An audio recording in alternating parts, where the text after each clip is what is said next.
Yo! What's going on, guys? This is Grim Reaper back with that next session of One Punch Man reviews. Today we're covering chapter 135. A nice chapter, somewhat of a transition chapter. I wouldn't say exactly a full combat chapter, but it was still good. Some really high moments. How do I put this?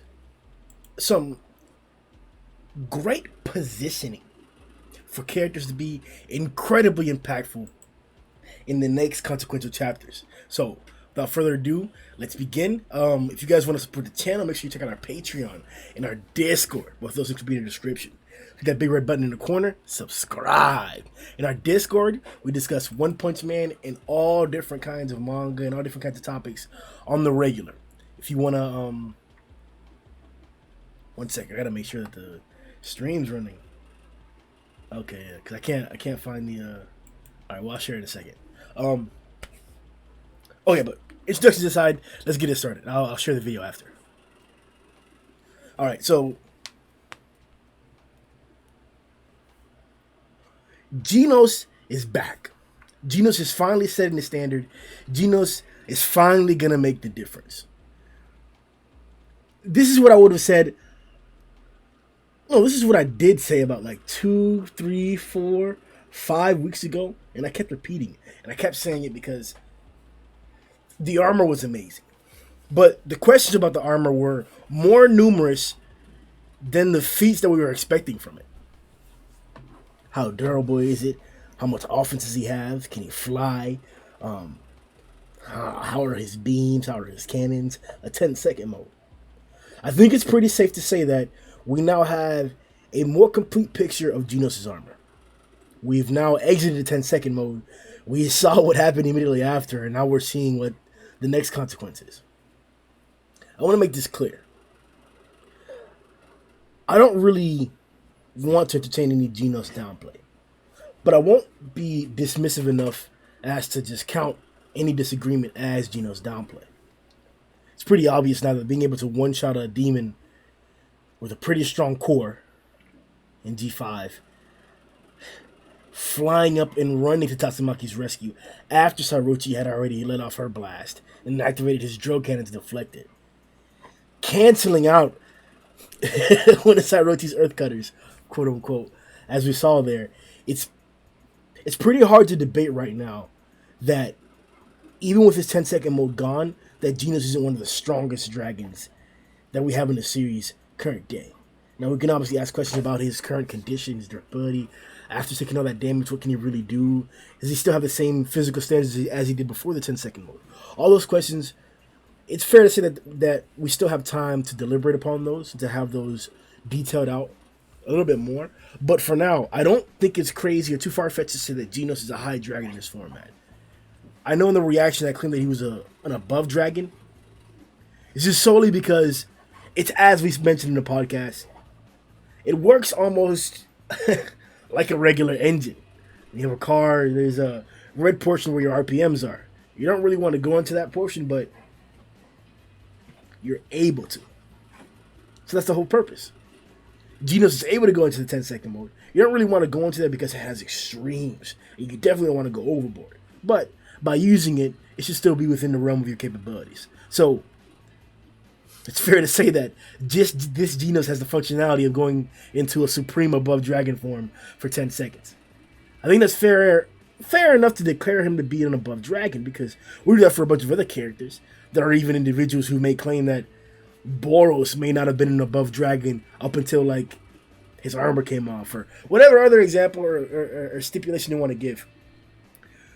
This is now another example of a power-up. Another occasion where a character has the ability to become stronger mid-fight, and that's part of his arsenal.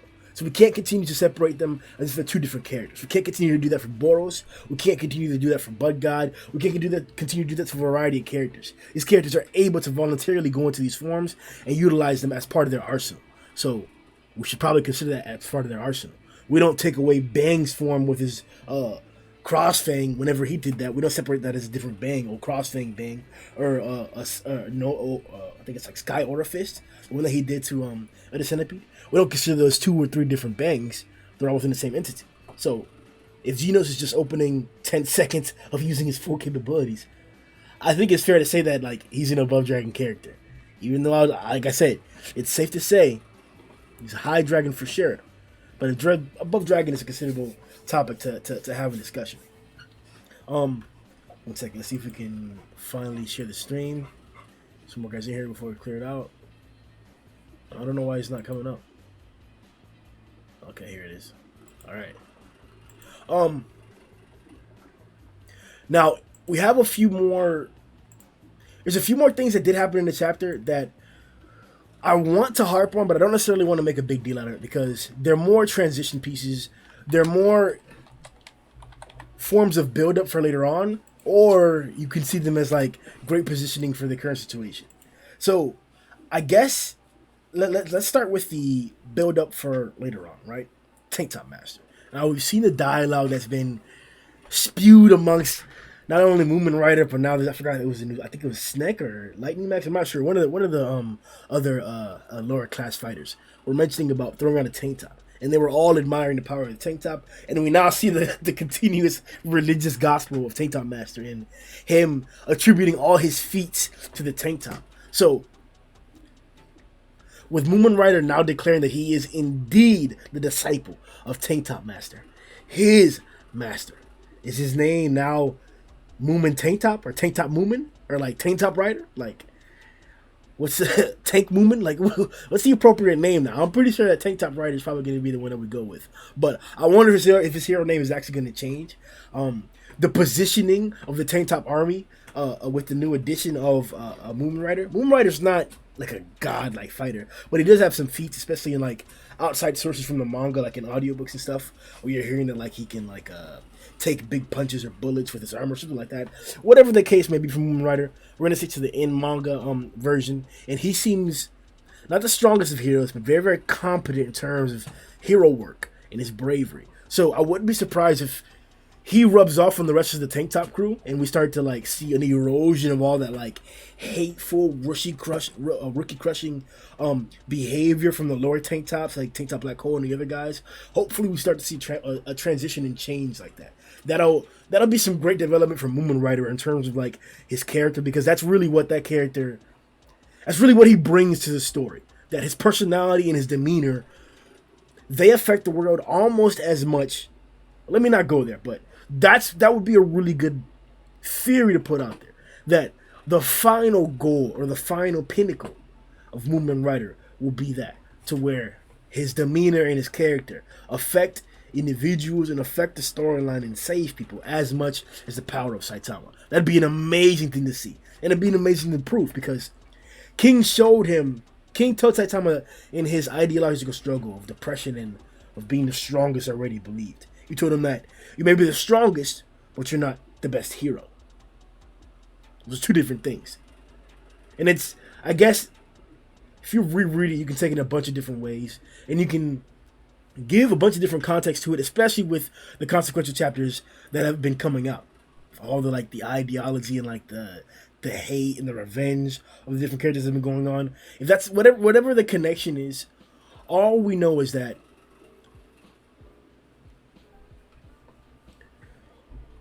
Moomin really, really, really can do it. He really, really, really can do it. And if King is telling Saitama to find other ways to be the best, or other ways to display his heroism, or other ways to use his superior power to prove that he is the best hero and to live up to those standards, Moomin Rider has to be somewhat on that same path, if not already ahead of Saitama. So I'm glad to see that he's joining the Tank Top army, so he can gain some strength to put some brawn behind, put some muscle behind that those brains, and let's see what happens with them. Now, as for the situation with Sairochi, in the reaction in the Discord, there's a strong consensus. Maybe I shouldn't use the word consensus. There's a strong opinion growing that Sairochi is definitively weakened. and that we can now, in retrospect, look at 3 points as being different energy levels, different power levels. Whether it's the ascension to the original form with the addition of God, where she actually turned into the beast Orochi with the two talons at the bottom and let off the Earth Cutter as point A. Point B being after Tatsumaki managed to infiltrate Sadarochi from the interior and came out from her right or left breast, I forget which one it was, and then ended up like squeezing her up, tearing her up apart, and then it was Orochi and Sadarochi that came in like a deformed state to like stab Tatsumaki through the hands and almost grab her. That'll be the next form. And then the final point will be here. After she's separated from all the branches and all the roots, her source of energy, and her transformation into this jet. This seems like the lowest energy state, not only because she's detached from the roots, and that's the most sensible reason and the strongest part of the argument, but biasly, I'll say that the appearance of Drive in the situation, to me, adds more definitive, concrete evidence that this is a smaller power level. I'm not trying to say that because Drive Knight got involved that like, oh, she's just weak, but it's kind of that. Like, he's a very calculated individual. I'm not even like surprised if he would have been absorbing the fight the entire time, and if he has a method planned already to kill or capture Sadarochi, if it's gonna work. So I think I want to say that when Sadarochi dropped to a low enough power level, Drive Knight decided to come in and handle business. Whether that's to capture her, whether that's to kill her, whatever his intentions are, I think that's why Drive Knight chose now to get involved, because we all saw that it was peculiar and most obviously suspicious that Drive Knight had a low power level when Second Guard needed his help. When G5 showed up, an individual who we've been predicting in regards to Zhoniin, that is, his affiliation with the association in regards to Drive Knight as well. So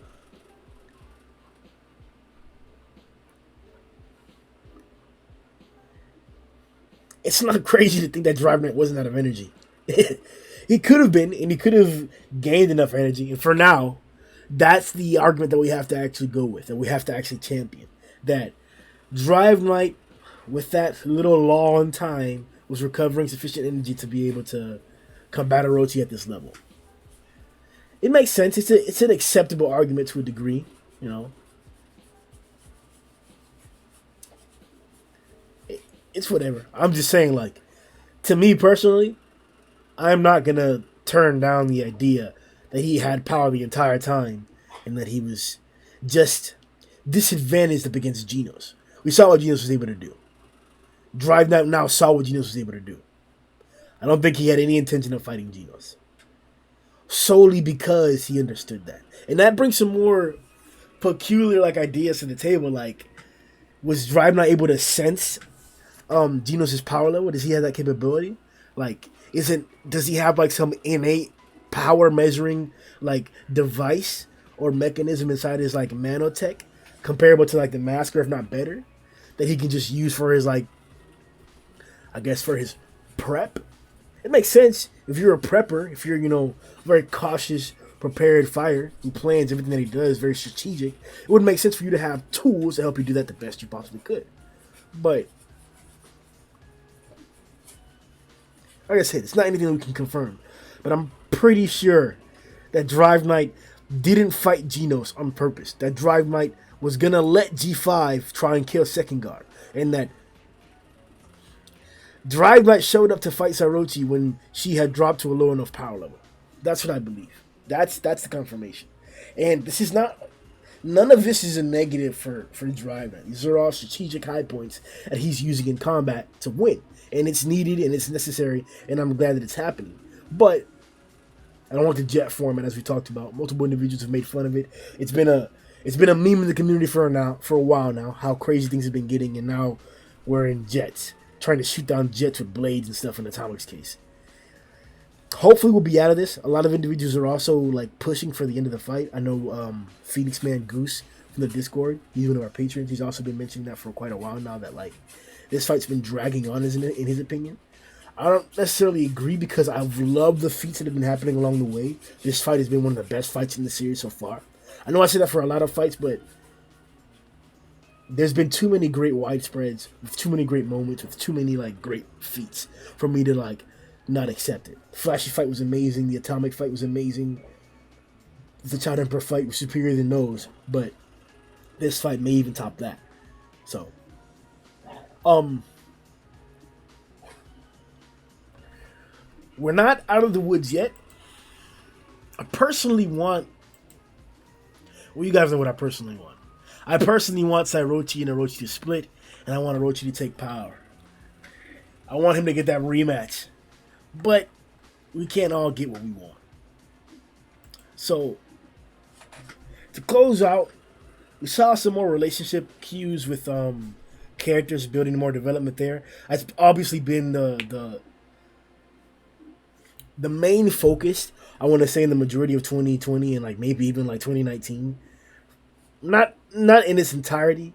Just when we started to get into heavy redraws, it was clear that that was like the overhaul. That was the purpose of the overhaul. So we are seeing more touchy moments now with Atomic and Neon Neon. Atomic affirming that Neon Neon did a good job with not only surviving, but only surviving, basically. That was his job, to survive, stay alive, and go on your own and prove yourself. And he accomplished that. And he accomplished things along the way, like taking out a demon by himself and other feats along the way. So it's cool to see more growth like this. This does add more credence to the argument that I've always made, that I believe that Atomic Samurai is a better teacher than Bang because of the proof of numbers, the quality of students, and how Garou, the majority of Garou's power doesn't come from him in his like unification with the water stream. It's more so his own ferocity and his own ability to grow, his own senkais. But the water stream is 100% involved in that in every aspect. So take it as you will. With that being said, though, that's going to be it for chapter 135. I'm hoping that the next chapter won't involve as much transitioning and as much like looking at other characters that are not going to be directly involved in the fighting. I don't expect Tank Top to get involved with anything major. I don't expect Moomin and the rescue team to actually be involved with any like more scandals or any more destruction. The rest of the fight should actually be more contained. This is not only do we have Tatsumaki's shield up, making sure that Sairochi can't actually fly out and escape, making sure that the beams that are sent out aren't gonna like harm anybody that's innocent. But I don't think any of the other monsters have the ability to produce as much damage as Sairochi and Tatsumaki have. So we're definitely going to be seeing some different kinds of fights once we do get back to the cadre showing back up. Hopefully they jump other monsters. Hopefully there's some jumping going on. I'd like to see that because the Pig God fight wasn't fun at all. Amai, he's been humiliated, and Darkshine needs to recover. So let's see what the next set of guys can do. Let's see if Atomic Samurai, Flashy Flash, who else is going to be a leader right here? Zombie Man's also out of commission right here. So if we're going to take in the next cavalry, the next wave, or the next assault, it's going to be those guys. It's going to be Flashy Flash, Atomic Samurai. Darkshine is probably good to go in a second. Child Emperor is definitely going to be applicable or possibly applicable. But with the redraw, he doesn't have the ability to mobilize Brave Giant. He didn't have it before, but he seemed a lot more competent than he does now. We didn't overhaul any of the even out your water fight, so that still stands. But still, like, that Brave wasn't anywhere near as strong as the previous one, so he may be out of commission. I don't have hopes for a superior Brave to come in. Whatever the case may be, we'll see what happens in 136. Subscribe, bro. Just subscribe. Be like, subscribe. Yo!